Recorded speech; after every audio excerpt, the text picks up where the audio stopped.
نبی صلی اللہ علیہ وسلم کی پہلی دعوت توحید تھی. ربیعہ بن عباد دلمی کہتے ہیں انہوں نے زمانہ جاہلیت بھی پایا اور بعد میں مسلمان بھی ہو گئے تھے. کہتے کہ میں نے رسول اللہ صلی اللہ علیہ وسلم کو ذوالمجاز نامی بازار میں دیکھا. یعنی سب سے پہلا میرا انٹریکشن نبی صلی اللہ علیہ وسلم کے ساتھ بازار میں ہوا. میں نے ان کو لوگوں کے سامنے اسلام کی دعوت دیتے ہوئے دیکھا کہ آپ کہہ رہے تھے اے لوگو لا الہ الا اللہ کہو تاکہ تم کامیاب ہو جائے، اور کچھ بھی نہیں کہہ رہے تھے. یا ایھا الناس قولوا لا الہ الا اللہ تفلحوا، یہ پہلی بات تھی جو آپ کر رہے تھے. وہ گلیوں میں داخل ہوتے جاتے تھے، لوگ ان کے گرد جمع ہوتے جاتے تھے، کوئی ان سے کچھ نہیں کہہ رہا تھا اور وہ خاموش ہوئے بغیر، سوچئے خاموش ہوئے بغیر اپنی بات دہراتے جا رہے تھے. کیا تھی بات؟ یا ایھا الناس قولوا لا الہ الا اللہ تفلحوا. یا ایھا الناس قولوا لا الہ الا اللہ تفلحوا. اس حدیث سے کتنی باتیں پتہ چلتی ہیں؟ نمبر 1 بتائیے. آپ لوگوں میں گل مل کے رہتے تھے، یا دعوت کے لیے صرف مسجد یا مدرسہ نہیں پکڑا تھا آپ نے، بازار بھی جاتے تھے، آؤٹ ڈور سٹالز لگانے چاہیے، ٹھیک ہے. یعنی انٹریکشن جو ہے لوگوں کا، جہاں بھی لوگ ملے تو سب سے زیادہ لوگ کہاں ملتے ہیں؟ بازاروں میں. جن کو کوئی کام نہیں ہوتا وہ بھی گھومنے پھرنے سیر کرنے چلے جاتے ہیں. خیر، اور خصوصاً عربوں کے بازار ہمارے بازاروں سے تھوڑے مختلف تھے. وہاں مستقل بازار نہیں تھے، وہ حج کے موقع پر خصوصی طور پر لوگ وہاں آ کے اپنی منڈیاں لگاتے تھے، یا جیسے اتوار بازار ہوتے ہیں یا اس طرح. تو obviously ہم خواتین کے لیے تو وہاں جا کر اس طرح کی بات کرنا مشکل ہے. لیکن کیا آج آپ کو کوئی ایک بھی اس سنت پر عمل کرتا نظر آتا ہے؟ ہاں ہیں لوگ جو -20 اور 30 میں بھی ٹورانٹو کی سڑکوں پہ کھڑے ہو کر قرآن کا ترجمہ دے رہے ہوتے ہیں اور لوگوں کو بتا رہے ہوتے ہیں. ہیں ایسے لوگ، لیکن بہت بہت کم، خال.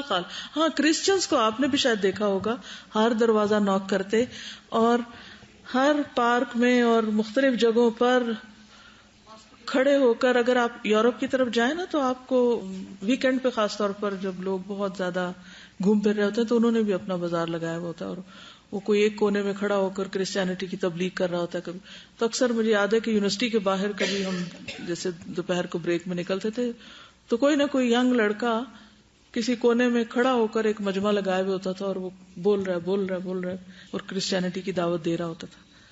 اور لوگ کھڑے ہو کے سنتے ہیں، کھڑے ہوتے ہیں، کوئی بروشر پکڑتا ہے، کوئی ریفیوز کرتا ہے، کوئی چلا جاتا ہے، لیکن وہ کر رہے ہیں. لیکن ہم خواتین کے لیے مثلاً شادیاں اور وہ جو بڑی بڑی پارٹیاں، گیدرنگز، اس طرح کی جگہ ہوتی ہیں، وہاں ہم آرام سے بیٹھ کے چاہے ایک بندے سے بات کریں کہ دیٹ از اور دعویٰ پلیس. بہت سے لوگ دین پڑھ کے پھر کیا کرتے ہیں؟ عافیت کے گوشے میں بس بیٹھ جاتے ہیں، آگے نہیں بتاتے بات. تو دوسرے کو بتانا بھی ضروری ہے، اس سے یہ ہوتا ہے کہ خیر واپس ہم تک پلٹتا ہے. دوسری چیز کیا تھی؟ دوسری کیا چیز اس حدیث سے پتہ چلتی ہے؟ آپ کیا کرتے تھے؟ بغیر بریک کے ایک ہی بات دہرا رہے تھے. تو اس سے یہ پتہ چلتا ہے کہ کتنی امپورٹنٹ ہے یہی ایک بات اگر لوگوں کو سمجھ آ جائے. اور بہت سمپل آسان لینگویج میں بات کر رہے تھے، ٹھیک ہے. اور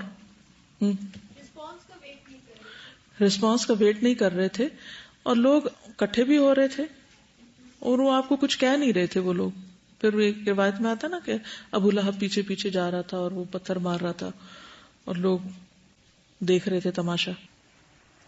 اسی طرح ایک اور روایت میں آتا ہے، بلحجیم قبیلہ کے ایک آدمی سے روایت ہے، وہ کہتے ہیں کہ میں نے پوچھا اے اللہ کے رسول صلی اللہ علیہ وسلم آپ کن چیزوں کی دعوت دیتے ہیں، یعنی آپ کا کیا پروگرام ہے؟ نبی صلی اللہ علیہ وسلم نے فرمایا میں اس اللہ کی طرف دعوت دیتا ہوں جو یکتا ہے. وہ اللہ جب کہ تم پر کوئی مصیبت آتی ہے اور تم اسے پکارتے ہو تو وہ تمہاری مصیبت کو دور کرتا ہے. جب تم کسی بیابان اور جنگل میں راستہ بھول جاؤ اور اس سے دعا کرو تو وہ تمہیں واپس پہنچا دیتا ہے. جب تم قحط سالی میں مبتلا ہوتے ہو اور اس سے دعا کرتے ہو تو وہ پیداوار ظاہر کر دیتا ہے، یعنی تمہارے لیے رزق اگاتا ہے. تو یہ اللہ تعالیٰ کی پہچان کرائی، یہ اللہ تعالیٰ کی صفات بتائی انہوں نے کہ کون ہے رب. تو اللہ تعالیٰ کی معرفت بہت ضروری ہے. سہل بن سعد سے روایت ہے، غزوہ خیبر کے موقع پر نبی صلی اللہ علیہ وسلم نے حضرت علی کو جھنڈا دیا تو حضرت علی نے عرض کیا یا رسول اللہ صلی اللہ علیہ وسلم میں اسے اتنا لڑوں گا کہ وہ ہمارے جیسے ہو جائیں، یعنی مسلمان بن جائیں. آپ نے فرمایا ابھی یوں ہی چلتے رہو، جب ان کے میدان میں اترو تو پہلے انہیں اسلام کی دعوت دو. یعنی مسلمانوں کو یہ نہیں سکھایا کہ جو مسلمان نہیں ہے بس اس کو مارنے کی فکر کرو، کیا کہ ان کو اسلام کی دعوت دو اور انہیں بتاؤ کہ اللہ کے ان پر کیا حقوق واجب ہیں. اللہ کی قسم اگر تمہارے ذریعے ایک شخص بھی ہدایت پا جائے تو تمہارے لیے سرخ اونٹوں سے بہتر ہے. اس موقع پہ آپ نے بات فرمائی تھی، کیونکہ عموماً کیا ہوتا ہے کہ جنگ میں مال غنیمت حاصل ہوتا ہے یا دنیاوی کچھ فائدے حاصل ہوتے ہیں. کہ نہیں، اگر 100 اونٹ بھی تمہیں مل جائے، تم جیت جاؤ جنگ اور اتنا کچھ سب ہاتھ آ جائے تو بھی اس کی کوئی ویلیو نہیں جتنی ویلیو اس بات کی کہ کوئی ایک شخص صحیح عقیدے پر آ جائے، یعنی توحید اللہ کی ایک وحدانیت کو قبول کر لے. تو یہ نفع کا سودا ہے. تو جب ہم اس حدیث کو کوٹ کریں تو اس بات کو یاد رکھیں کہ وہ کون سی چیز ہے جو لوگوں کو آ جائے گی سمجھ تو میرے اتنے پوائنٹس بنیں گے. یعنی ایک شخص بھی ہدایت پا جائے، اسے مطلب کیا ہے، مراد کیا ہے، یعنی وہ اپنے رب کو پالے، توحید کی اس کو سمجھ آ جائے. ٹھیک ہے، کیونکہ اگر یہ سمجھ نہیں آئی تو باقی چیزوں کا کیا فائدہ ہوگا، ورنہ تو سارے عمل ہی برباد ہو جائیں گے. کیونکہ شرک کے ساتھ تو کسی عمل کا کوئی وزن ہی نہیں ہوگا. فلا نقیم لهم یوم القیامت وزنا. اسی طرح ایک اور روایت میں آتا ہے، جندب بن عبداللہ کہتے ہیں اور ابن عمر وغیرہ اور بھی لوگ ہیں، تعلمنا الایمان ثم تعلمنا القرآن فازددنا ایمانا، کہ ہم نے ایمان سیکھا پھر ہم نے قرآن سیکھا جس سے ہمارے ایمان میں اضافہ ہوا. یہ کہہ رہی تھی کہ ایمان میں اضافہ کیسے ہو، تو قرآن کا پڑھنا ایمان میں اضافہ کرتا ہے. دس از ون تھنگ، اور بھی ہے. ٹھیک ہے، تو پہلی چیز ایمان ہے، صحیح خالص اللہ کی پہچان.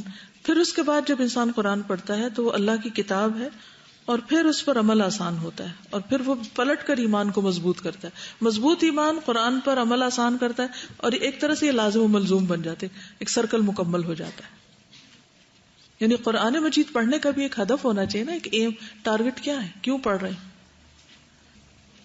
کچھ لوگوں کی بالکل پہلی کلاس شروع ہوئی ہے اور انہوں نے شروع ہی عقیدے سے کیا، انہوں نے اس حدیث پر صحیح عمل کیا ہے. عبداللہ بن مسعود سے مروی ہے کہ ایک شخص تھا جس نے توحید کے علاوہ کوئی نیک عمل نہیں کیا ہوا تھا. جب اس کی موت کا وقت قریب آیا تو اس نے اپنے اہل خانہ سے کہا کہ جب میں مر جاؤں تو مجھے جلا دینا اور میری راکھ کے 3 حصے کر دینا، ایک پانی میں بہا دینا، ایک ہوا میں اڑا دینا اور ایک مٹی میں ملا دینا. تو اس کے بچوں نے یہی کیا. مرنے کے بعد اس کو جلایا اور اس کی راکھ کو 3 حصوں میں اتنا دور دور پھیلا دیا کہ پانی میں دریا کے سپرد کر دیا اور ہوا میں اڑا دیا اور مٹی میں ملا دیا تاکہ اس کا حساب نہ ہو. تو اللہ تعالیٰ نے کیا کیا، اس کے مرنے کے بعد ہوا کے فرشتوں کو حکم دیا، وہ ایک ایک ذرہ جمع کر کے لیا. پانی کے فرشتوں کو حکم دیا، سارے اس کے وہاں سے ذرے نکال لیے، مٹی کے سارے، اور اس کو کھڑا کر دیا. پوچھا کیوں کیا تم نے یہ سب؟ کہا اللہ آپ کے ڈر سے کہ آپ میرا حساب لیں گے. یہ جو اللہ کی خشیت یا اللہ کا ڈر ہے، غلطی کے باوجود اللہ سے ڈرتے رہنا، اس بنا پہ اللہ نے اس کو معاف کر دیا. حدیث کا یہ الٹا مطلب یہ نہیں لے کہ اچھا صاحب غلط کام کرے جو بس ہم اللہ کو مانتے ہیں کافی ہے. یعنی آخری اس کی وصیت یہ تھی، اس کا مطلب ہے وہ توبہ کر رہا تھا. تو دوسری حدیث میں آتا ہے نا کہ جو شخص توبہ کرتا ہے اس کے لیے توبہ کا دروازہ کب تک کھلا ہے؟ مرنے سے پہلے تک. تو ہمیں نہیں معلوم کہ کس وقت موت آ جائے، توبہ کی بھی توفیق ہو یا نہ، وصیت بھی کر سکیں یا نہ. وہ جو سورۃ یاسین میں آتا ہے نا کہ فلا یستطیعون توصیۃ ولا الی اہلہم یرجعون. جی، تو اس سے کیا پتہ چلتا ہے کہ اللہ تعالی کا ڈر جو ہے یہ اس عقیدے کی بنیاد ہے. اس کا وہ پہچان تھی نا اس کو رب کی، اور اس بات کی کہ وہ حساب لے گا. برا بن عازب کہتے ہیں کہ نبی صلی اللہ علیہ وسلم کی خدمت میں ایک شخص زرہ پہنے ہوئے حاضر ہوا اور عرض کیا یا رسول اللہ صلی اللہ علیہ وسلم میں پہلے جنگ میں شریک ہو جاؤں یا پہلے اسلام لاؤں؟ آپ نے فرمایا پہلے اسلام لاؤ، یعنی پہلے اسلام پھر کوئی کام. تو آپ نے فرمایا پہلے اسلام لاؤ پھر جنگ میں شریک ہونا. چنانچہ وہ پہلے اسلام لایا اس کے بعد جنگ میں شہید ہو گیا. آپ نے فرمایا اس نے عمل کم کیا لیکن اجر بہت پایا. یہ حدیث آپ نے پہلے بھی سنی ہوئی ہے، لیکن یہاں اس کو کوٹ کرنے کا مقصد کیا ہے کہ لا الہ الا اللہ جو ہے سارے اعمال سے بھاری ہے. اگر ایک لا الہ الا اللہ نہیں تو سارے اعمال بیکار ہیں، اور اگر باقی اعمال تھوڑے بہت بھی ہیں مگر یہ صحیح ہے تو پلہ جھک جائے گا. اگر ایمان درست ہو گیا تو عمل بھی درست ہونے لگ جائے گا. پھر یعنی اگر عمل میں کمی بیشی ہو بھی لیکن اگر ایمان درست ہے تو وہ غالب آ جائے گا نا، عمل کی کمی بھی دور کر دے گا. لیکن اگر ایمان ہی کمزور ہے تو عمل اور زیادہ کمزور ہوتا چلا جائے گا. تو اسلام کے جیسے میں نے عرض کیا نا، دو حصے ہیں، ایک اعتقادی اور ایک عملی. تو دونوں ضروری ہیں، ان میں سے یہ نہیں کہا، بلکہ اگر آپ آگے جا کے دیکھیں گے کہ جو عملی حصہ ہے وہ ایک طرح سے فروعات ہے نا، جیسے درخت سے مثال لیجئے، جو جڑیں ہوتی ہیں کیا ان کا اثر شاخوں تک جاتا ہے یا نہیں؟ اگر بعض مخصوص جڑیں آپ کاٹ دیں تو کیا ہوتا ہے، اوپر سے درخت کا وہ حصہ سوکھ جاتا ہے. تو وہ ایک دوسرے سے انٹر ریلیٹڈ بھی ہے. لیکن بعض اوقات اگر شاخ توڑ دی جائے تو بھی درخت سروائیو کر جاتا ہے، لیکن اگر جڑ کاٹ دی جائے یا جڑ کو ہوا لگ جائے تو درخت سوکھ جاتا ہے. اب سمجھ آ گئی؟ ہے دونوں ہی اپنی اپنی جگہ ضروری. اب یہ ہے کہ اگر عقیدہ ہو ہی نہ تو پھر کیا نقصان ہے. اس سلسلے میں صحیح مسلم کی حدیث ہے، حضرت عائشہ فرماتی ہیں میں نے عرض کیا اے اللہ کے رسول صلی اللہ علیہ وسلم، ابن جدعان زمانے جاہلیت میں یعنی حالت کفر میں صلہ رحمی کرتا تھا، مسکینوں کو کھانا کھلاتا، اس کو کتنا فائدہ ہوگا؟ آپ نے فرمایا یہ کام اسے کوئی فائدہ نہ دیں گے، کیونکہ اس نے کبھی یہ نہیں کہا تھا کہ اے میرے رب قیامت کے دن میرے گناہوں کو معاف کر دینا. یعنی دور جاہلیت میں اس نے بڑے بڑے خدمت خلق اور نیکی کے کام کیے ہوئے تھے، لیکن لا الہ الا اللہ نہیں کہا تھا، اس لیے سب کام برباد، ان کا کوئی اجر نہیں. ابن عمر سے مروی ہے کہ عاص بن وائل نے زمانے جاہلیت میں 100 اونٹ قربان کرنے کی منت مانی تھی. یہ دین ابراہیمی پر تھے نا، تو یہ سارے کانسیپٹ جو اسلام میں ہیں یہ ان کے ہاں پائے جاتے تھے. نبی صلی اللہ علیہ وسلم نے آ کے عقیدے کی اصلاح کی تھی، ورنہ حج بھی ہو رہا تھا، نماز بھی ٹھیک ہے، اس میں شکلیں بدل گئی تھی، کئی خرابیاں بدعات شامل ہو گئی تھی، لیکن بیسک کانسیپٹ موجود، صلہ رحمی موجود تھی، اسی طرح قربانی اور منت ماننا، مہمان نوازی، اخلاقی خوبیاں، بہت ساری چیزیں تھی. تو عاص بن وائل نے کیا کیا؟ نظر مانی 100 اونٹ قربان کرنے کی. تو اس کے ایک بیٹے ہشام بن عاص نے اپنے حصے کے 50 اونٹ قربان کر دیے.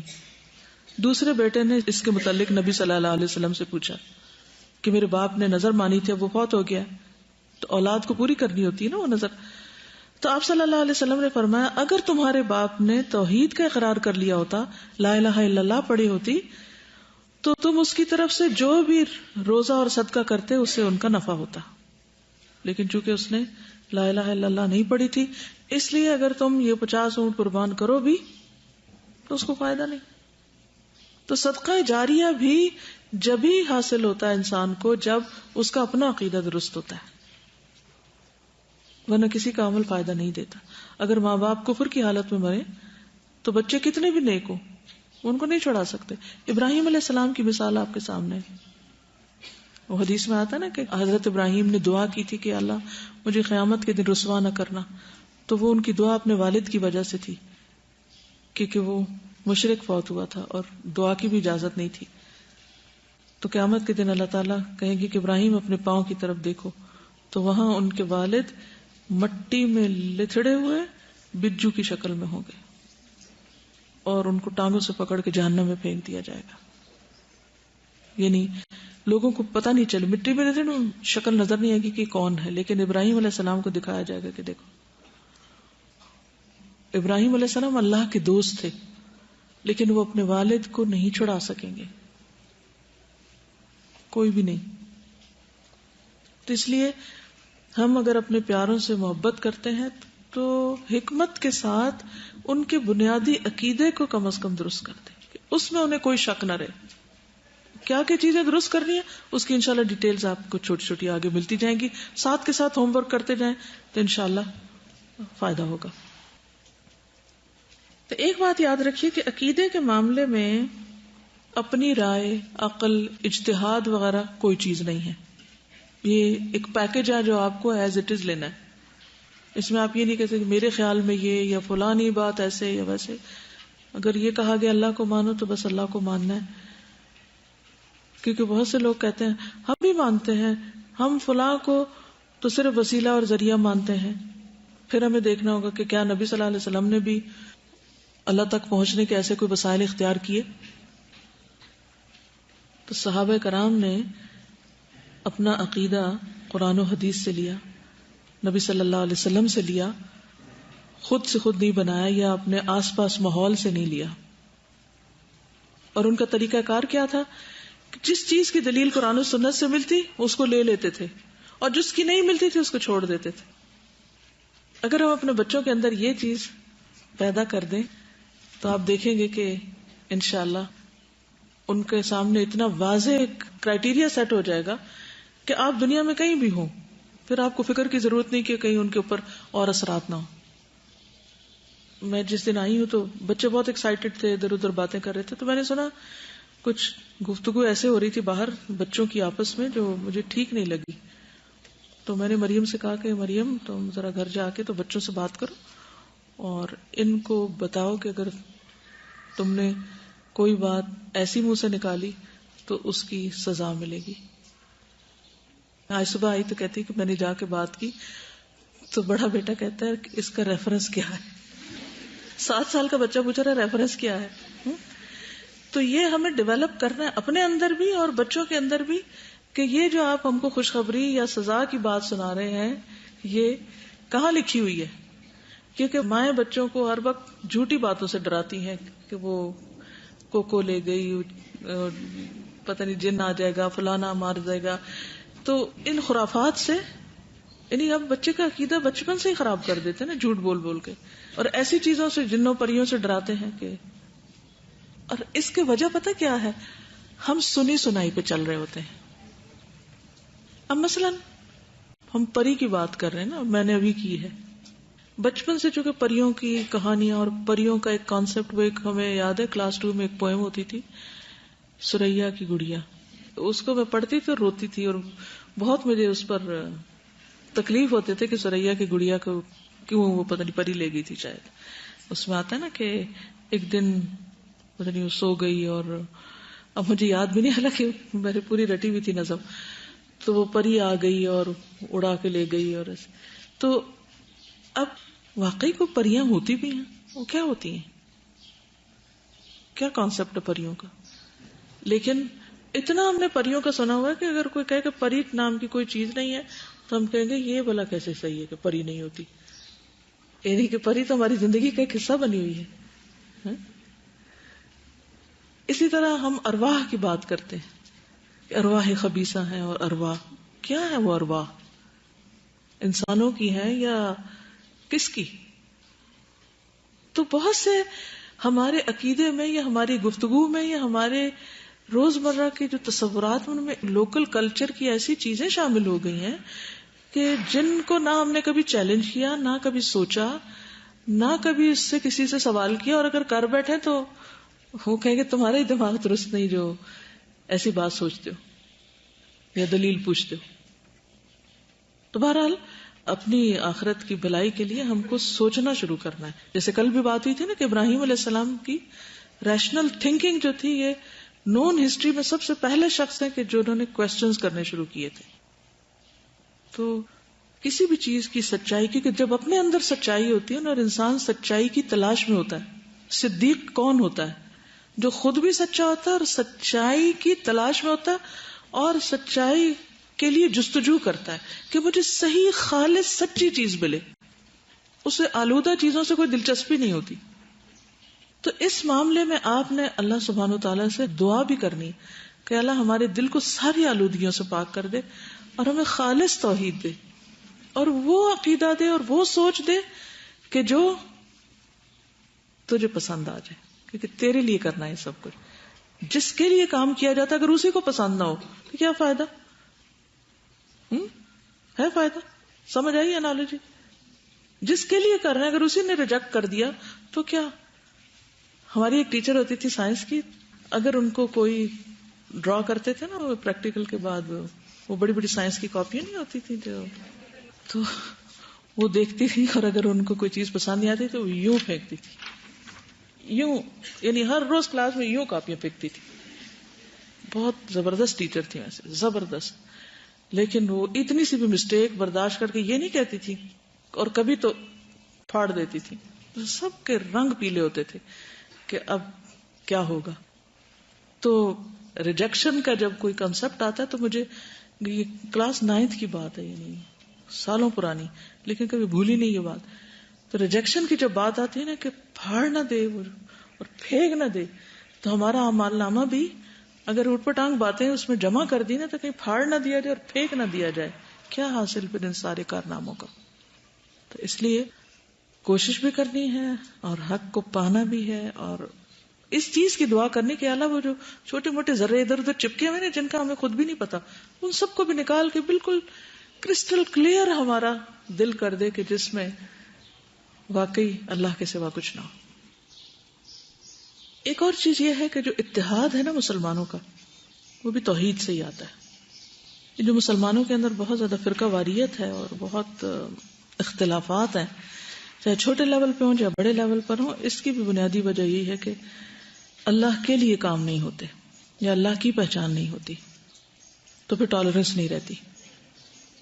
جب انسان اللہ کے لیے کچھ کرتا ہے تو اس کا دل بہت بڑا ہو جاتا ہے، برداشت بہت آ جاتی ہے، کیونکہ اس کو پتا ہوتا ہے کہ ہر تکلیف، ہر ناگوار صورت میں اللہ تعالیٰ جزا دینے والا ہے. وَلِرَبِّكَ فَاصْبِرْ. اور ایک اور بات یہ ہے کہ نبی صلی اللہ علیہ وسلم نے جو کرائیٹیریا ہمیں دیا ہے نجات کا، وہ بھی یہی ہے کہ ہم قرآن و سنت ہی کو، یا جس کو کہتے ہیں نا کہ فرقہ ناجیہ، یعنی وہ فرقہ یا وہ گروپ یا وہ جماعت جو آخر کار نجات پائے گی، اس کے لیے جو معیار بتایا ہے اس کو جاننا اور اس کو پانا بھی ضروری ہے. اور وہ کیا ہے؟ قال رسول اللہ صلی اللہ علیہ وسلم تفترق هذه الأمة على 73 فرقة كلهم في النار إلا واحدة. قالوا وما هي تلك الفرقة؟ قال ما أنا عليه اليوم وأصحابي. رسول اللہ صلی اللہ علیہ وسلم نے فرمایا یہ امت 73 فرقوں میں بٹے گی. پہلے آپ نے ایک اور جگہ پر ایک اور روایت میں آتا ہے کہ یہود 71 فرقوں میں بٹے اور نصارہ 72 میں، اور یہ امت 73 میں بٹے گی. وہ آگ میں جائیں گے سوائے ایک کے. صحابہ نے پوچھا وہ ایک فرقہ کون ہوگا؟ آپ صلی اللہ علیہ وسلم نے فرمایا جس پر آج میں اور میرے صحابہ ہیں، یعنی جو دین یا طریقہ میرا اور میرے ساتھیوں کا ہے، یہ ہے اصل ہدایت کا معیار. جیسے قرآن مجید میں بھی آتا ہے فَإِنْ آمَنُوا بِمِثْلِ مَا آمَنْتُمْ بِهِ فَقَدْ اهْتَدَوْا. اگر لوگ ایسا ایمان لائیں کس پر؟ آمن باللہ وملائکتہ کتبہ ورسلہ، جیسے اللہ کے رسول صلی اللہ علیہ وسلم کا تھا اور آپ کے ساتھیوں کا تھا، تو وہ قابل قبول ہے.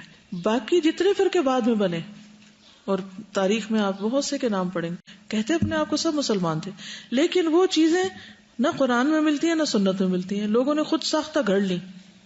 مثلا کون کیا کہتا ہے، انشاءاللہ تھوڑا سا حصہ میں اس کا بھی ڈالوں گی آگے جا کے، اللہ نے اگر توفیق دی، کیونکہ لیٹلی میں نے یہ کتاب پڑھائی ہے العقیدہ واسطیہ کی، تو اس میں اس کی ڈیٹیل موجود ہے کہ کہاں کہاں سے بگاڑ آیا، کون کون سی چیزیں اصل میں داخل ہوئی، دخیل ان کو کہاں سے داخل ہوئی، کہاں سے وہ چیزیں بیچ میں گھس گئی جنہوں نے فساد کر دیا. بعض اوقات بالکل پیور خالص صاف ستھری چیز ہوتی ہے، اگر تھوڑی سی بھی کوئی ایسی چیز داخل ہو جائے جو اس کے بیسک جو اس کا سٹرکچر ہے اسی کو بدل دے، تو پھر وہ مثلا پانی ہے تو پانی 2 گیسز سے بنا ہے نا، تو اگر اس کے اندر ایسی چیز ڈالی جائے جس سے یہ دونوں سپلٹ ہو جائے تو رہیں گے تو وہ اسی کے اجزاء، لیکن وہ پانی تو نہیں کہلائے گا نا. تو اس نے اس کو بگاڑ دیا، الگ کر دیا. وہ کیا عمل ہوتا ہے کہ واپس پلٹ جاتی ہیں دونوں گیسیں. ریورسیبل ریئیکشن، 2 طرح کے ریئیکشن ہوتے ہیں نا، ایک ریورسیبل ہوتا ہے ایک ریورسیبل ہوتا ہے.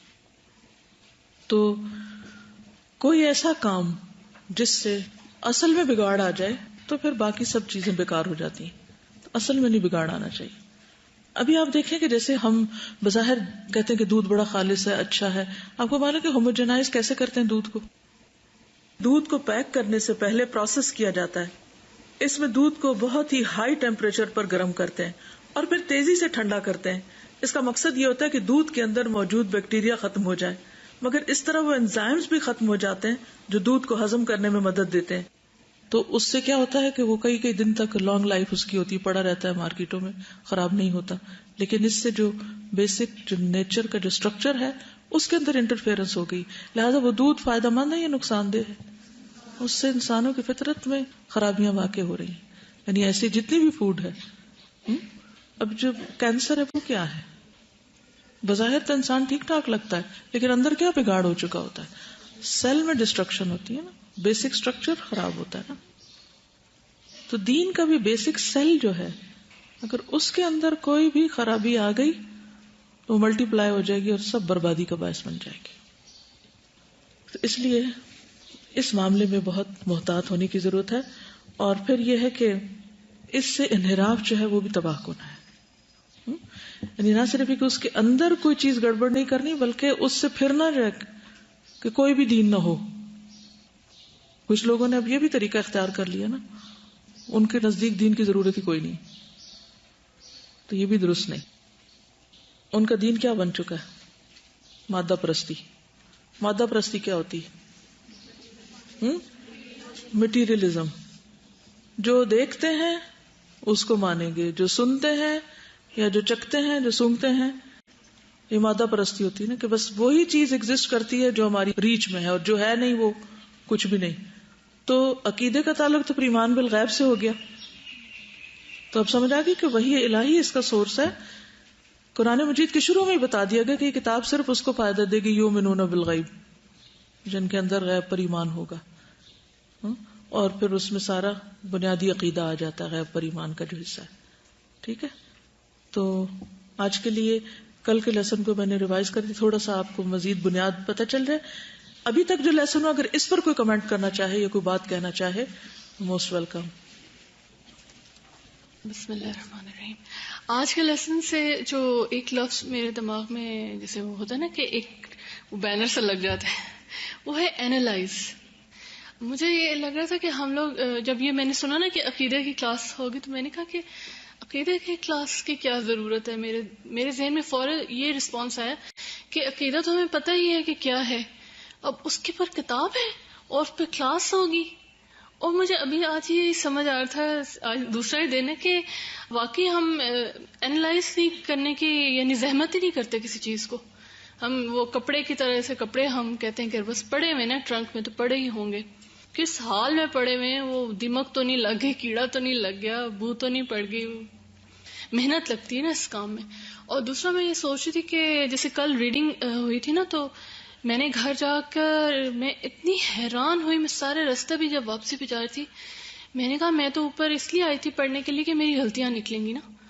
تو مجھے پتہ ہی نہیں تھا کہ مجھے ریڈنگ کرنی آتی ہے. مجھے کیوں نہیں پتا تھا؟ کیونکہ کبھی کی ہی نہیں. کبھی کسی کے سامنے کریں، وہ بتائے گا تو اب پتہ چلے گا.